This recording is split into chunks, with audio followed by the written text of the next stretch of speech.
Hello friends. आज मैं आपको लिमिट के कुछ ऐसे सम्स करवाने जा रहा हूँ जिससे आपको फैक्टराइजेशन में दिक्कत ना हो। नॉर्मली लिमिट में एक ही प्रॉब्लम रहता है कि फैक्टराइज कैसे करें, और बीइंग अ कॉमर्स स्टूडेंट हम भूल गए होते हैं कि फैक्टर्स कैसे करना है, या फिर कई जगह पे हमको दिक्कत आती है। तो उसके लिए हम 8 9 10 के अराउंड एक मेथड पढ़े थे। वो मेथड का इस्तेमाल करके मैं ये सम करवाने जा रहा हूँ। तो ये मेरा प्रॉब्लम है। अब प्रॉब्लम दो भाग में है। एक न्यूमरेटर है। न्यूमरेटर का इक्वेशन जो है x square minus 9x plus 20 है, और डिनोमिनेटर मैं बाद में करता हूँ। अब यहाँ पे एक फैक्टर x माइनस 5 चाहिए। x टेंस टू 5 है तो x minus 5 is equal to 0 होगा। तो यहाँ पे मैं रफक x minus 5 is equal to 0 होगा, तो x इज इक्वल टू कितना होगा, 5 होगा। अब यहाँ पर मैं जितने भी कोएफिशिएंट्स है वो कोएफिशिएंट्स को लिख रहा हूँ। मतलब एक्स स्क्वायर का कोएफिशिएंट 1 होता है, एक्स स्क्वायर का कोएफिशिएंट 1 होता है, एक्स का कोएफिशिएंट -9 है, और कांस्टेंट एक्स रेस टू 0 का कोएफिशिएंट 20 है। इस तरह से लिख देना है। अब जो आंसर था 5, वो 5 से मैं स्टार्ट कर रहा हूँ, और यहाँ से 0 से स्टार्ट करना है। ये 0 और लास्ट पॉइंट भी 0 ही आना चाहिए, तब जाके आपका परफेक्ट फैक्टराइज होगा। अब 1 प्लस 0 इज इक्वल टू क्या होता है, 1 होता है। तो 5 इंटू 1, इसका आंसर यहाँ पे लिखना है। तो -9 प्लस 5 कितना होगा, 4 होगा। अब ये 5 को 4 के साथ मल्टीप्लाई करो और इसका आंसर यहाँ पे रखो। ये -4 है, -9 प्लस 5 -4 है, तो ये 5 4 ज़ा -20 होता है। तो +20 -20 इज इक्वल टू 0 होता है। तो इसका फैक्टर्स, अब ये एक्स स्क्वायर के कोएफिशिएंट के साथ बात स्टार्ट किया था, तो इसको अब इग्नोर करना है। तो ये कोएफिशिएंट एक्स का हो गया और एक कांस्टेंट हो गया। तो आपका इक्वेशन बना, या फिर फैक्टर्स बना x माइनस 5 x माइनस 4। तो ये आपका न्यूमरेटर हुआ। तो न्यूमरेटर इज इक्वल टू, अब उसी तरह से मैं डिनोमिनेटर को कैलकुलेट कर रहा हूँ। तो डिनोमिनेटर क्या था, x square minus 6x plus 5 है। अब इसके कोएफिशिएंट्स मैं यहाँ पर ही कंटिन्यू कर रहा हूँ। इसके कोएफिशिएंट 1, इसका -6, और ये 5 है। और हमको आंसर चाहिए x minus 5 is equal to 0, तो 5 से स्टार्ट करना है।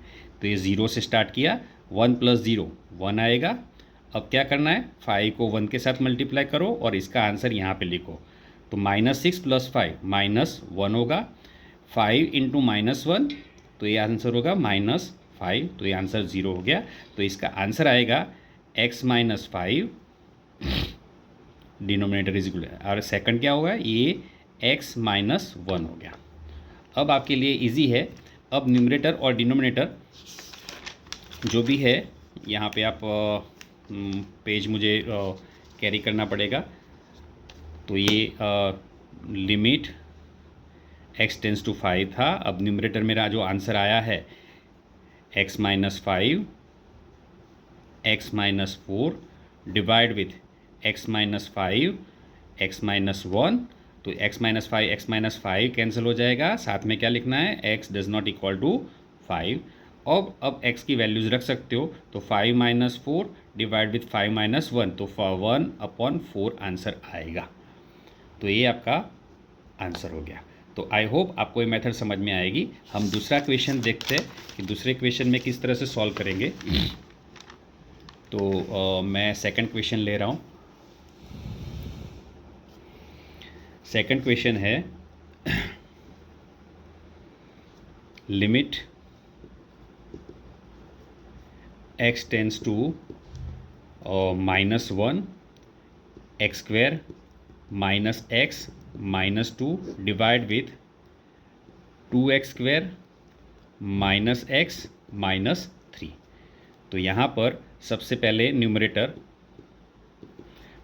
है x square minus x minus 2 है, और मुझे आंसर चाहिए x minus of -1 is equal to 0, sorry x minus of -1 is equal to 0। तो x इज इक्वल टू क्या हो जाएगा, -1 हो जाएगा। तो मुझे ये -1 से डील करना है।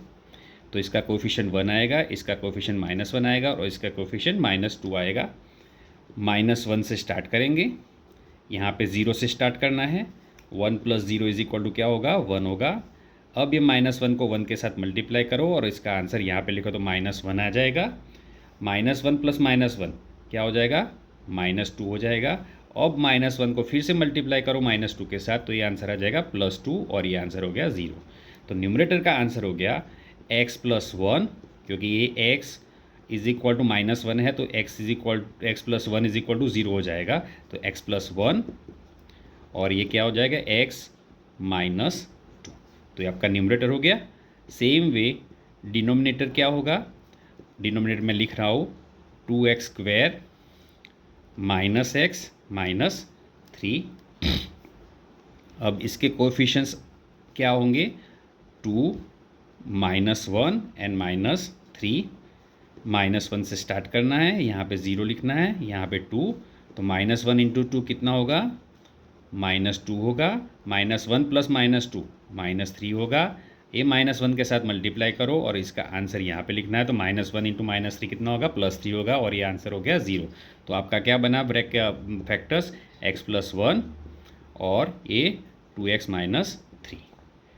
अब जाके आप लिमिट में सब्सटीट्यूट कर सकते हो, limit x tends to -1 x + 1 x - 2 divide with x + 1 2x - 3। x + 1 but साथ में क्या लिखना है, x does not equal to -1। तो वैल्यूज़ पुटअप करो, तो क्या आएगा, -1 - 2 डिवाइड विथ -2 -3, तो ये -3 डिवाइड विथ -5, तो फाइनल आंसर 3/5 बनेगा। आई होप आपको मेथड समझ में आएगी। Thanks for watching.